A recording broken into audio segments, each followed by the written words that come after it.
Quando eu era criança, minha mãe falava que a pior coisa que pode acontecer para uma pessoa é ela perder a razão. E quando eu era também criança, eu ouvia muita expressão de que o vovô estava esclerosado, quer dizer que ele estava com demência. E esse termo esclerosado vem de um outro termo que chama de aterosclerose, que é a formação de placa de gordura no cérebro. E, claro, se tem placa de gordura no cérebro, o sangue não flui no seu cérebro, as células morrem, e aí, se as células do cérebro morrem, acaba evoluindo para os esquecimentos, e isso aí leva à demência. Não quero não, quero não! E hoje eu quero passar aqui para vocês 10 dicas do que você deve fazer para controlar a sua pressão, que é um dos principais fatores de risco que leva à demência. Veja, eu não estou falando que a hipertensão leva à demência, não é que caso de demência é hipertensão, não, mas que ela está fortemente ligada ao risco de demência. Então, se você está interessado em saber o que fazer para controlar a sua pressão e evitar que isso aí aconteça com você e com a sua família, bora lá comigo. Eu estou deixando aí na tela para vocês verem um estudo que mostra essa estreita correlação de hipertensão e risco de demência. Sabe o que esse estudo fala? Ele fala que 15,8% de todos os casos de demência são atribuídos à hipertensão. Então veja, existem outros fatores, né? E olha só, mais um dado, 45% de todos os casos de demência do mundo poderiam ser prevenidos se fossem identificados e tratados todos esses 14 itens que eu estou deixando aí na tela para você ver. Só que assim, hoje o foco é hipertensão. Eu vou dar 10 dicas de hipertensão para evitar que isso aí aconteça com você. Se eu sentir que vocês estão gostando do vídeo, que o vídeo teve muito like, que vocês compartilharam o vídeo, aí eu venho e faço outro vídeo falando sobre algum desses outros fatores para evitar que você venha a ter demência no futuro. O estudo fala que quanto maior a sua pressão, maior o risco de você ter demência. Se sua pressão fica dando 16/10, o risco de você ter demência é menor do que sua pressão ficar dando 18/11. E claro, acaba sendo menor se sua pressão for 14/9. Então, quanto maior sua pressão, maior o risco. Gente, isso aqui é uma coisa muito óbvia. Quanto maior sua pressão, maior o dano cerebral. Maior o dano cerebral ali nas artérias do seu cérebro, vai ter mais morte celular e com isso leva à demência. Então a primeira dica é exatamente, não deixe sua pressão ficar muito alta. Não aceite esse negócio e, minha pressão tá 15/8, já tá bom, porque antigamente era 20/11, agora tá dando 15/8, já tá bom. Não. Então converse com o seu médico, seja rigoroso na sua meta, para chegar a atingir a sua meta com a quantidade de remédio que for necessária, mas tem que atingir a meta. Dica número 2, a variabilidade da sua pressão durante as 24 horas aumenta o risco de você ter demência.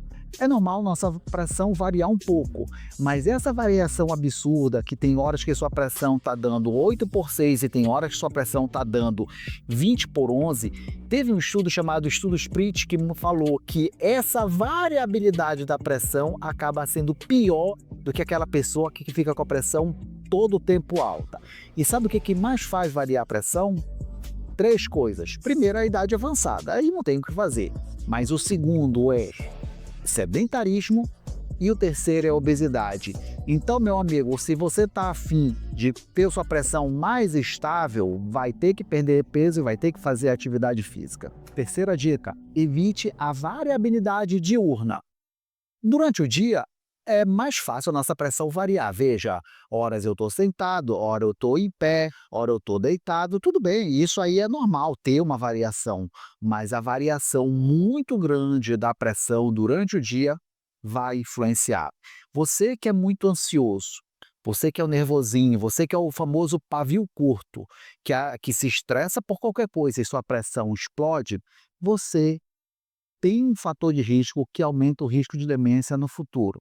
Uma das coisas que faz também que evite que isso aí aconteça também é a prática da atividade física. Normalmente o pavio curto que faz atividade física, a pressão dele vai variar? Vai, mas varia menos do que aquele que é pavio curto sedentário. Quarta dica, cuidado com você que é non-dipper. Eu não entendi esse final, quer dizer, não entendi foi nada. Non-DIP é o resultado da mapa, as pessoas que ficaram com a mapa 24 horas, onde foi observado que a pressão arterial não caiu durante o sono, ou caiu pouco. O que a gente espera? A gente espera que a pressão ela tenha uma queda de pelo menos 10% da sua pressão. Então, Non-DIP é aquelas pessoas que não caem os 10%. Agora, pior do que não cair é ela subir.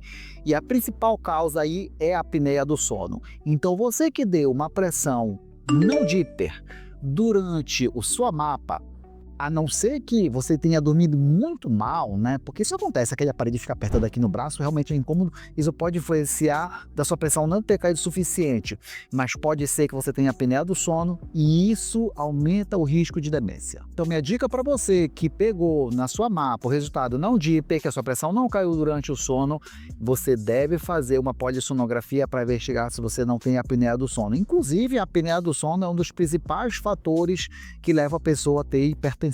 Quinta dica que você precisa saber: se você começou a ser hipertenso muito jovem, aí você está mais ferrado do que aqueles que já começaram com uma hipertensão por volta de 60 anos. Por quê? Porque você passou muitos anos da sua vida com a pressão alta. É muitos anos, sabe, danificando as artérias do seu cérebro. Tá, e aí, o que você tem que fazer? Muitas das vezes você não tem o que fazer, é só questão genética. É simples. Coloque sua pressão dentro da meta. Não enche o saco do seu médico, não deixa a pressão mais ou menos. Não, doutor, eu quero a minha pressão ali bonitinha. Torra a paciência dele até ele conseguir achar um medicamento que vai deixar a sua pressão controlada. Não aceite quase na meta. Não existe isso pra gente. Quase na meta significa fora da meta. Você tem que ficar com a sua pressão idealmente menor do que 130/80. Uma hora ou outra pode subir, sim, durante o dia é normal, mas na grande maioria das vezes ela tem que estar menor do que 130/80. Se ela não estiver, volte com o seu médico, arrocha ali no medicamento para deixar a sua pressão na meta. Sexta dica: não use medicamentos que deixam janela de desproteção. Deixa eu explicar isso aqui para vocês. O melhor exemplo é a losartana. Na grande maioria dos meus pacientes, a losartana ela tem um efeito de 18 horas. Então você toma losartana uma vez ao dia. O que acontece? 6 horas da manhã você toma, até meia-noite você está ali com a sua pressão controlada. Na hora que é meia-noite o remédio perde o efeito, sua pressão começa a subir. Você vai ter de madrugada a pressão alta.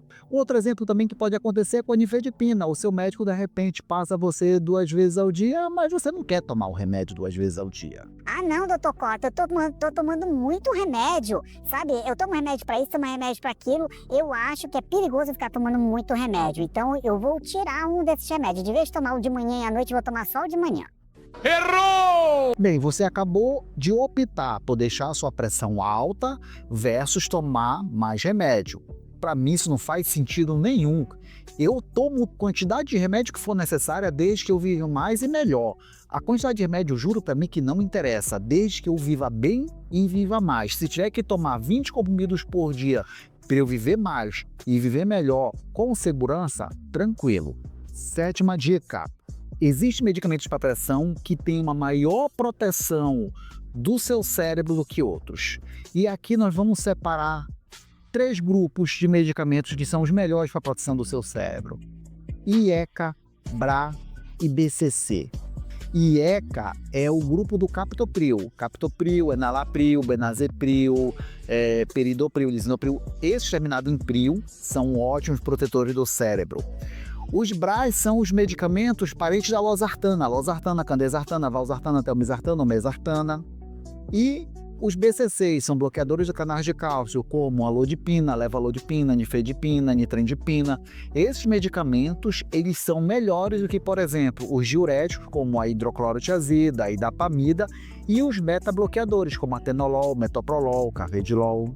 Ah, doutor Cota, eu tô tomando metoprolol, então vou parar de tomar esse remédio e vou tomar losartana, que é melhor. É uma estratégia interessante, mas não faça isso da sua cabeça, não. Vá lá com seu médico, peça para ele trocar, porque ele sabe por que ele passou esse remédio para você. Por exemplo, de repente você tem insuficiência cardíaca.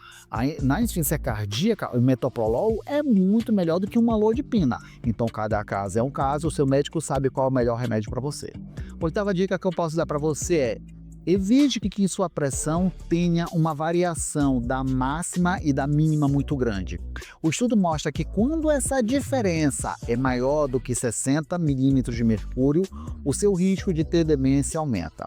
Então, um exemplo aqui que eu posso dar para você, a sua pressão esteja dando 160 por 60. Aí a variação dessa pressão, a diferença dessa pressão está de 100 milímetros de mercúrio.